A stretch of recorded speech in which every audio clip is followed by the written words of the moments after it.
How to set app-specific passwords on iPhone. In this tutorial, I'll show you the correct way to create one. First, open Safari on your iPhone. Go to account.apple.com and sign in with your Apple account. Once you're signed in, tap Sign In and Security. Now, look for app-specific passwords. Tap Generate an app-specific password. Enter a name for the password, such as the name of the app or service you're using. Then tap Create.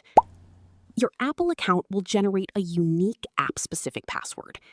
Copy this password and enter it into the app or service that requires it.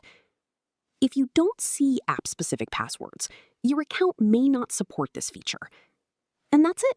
You've successfully created an app-specific password using your iPhone. Thanks for watching. If this tutorial helped, don't forget to like the video, subscribe, and check out more helpful iPhone tips and tutorials.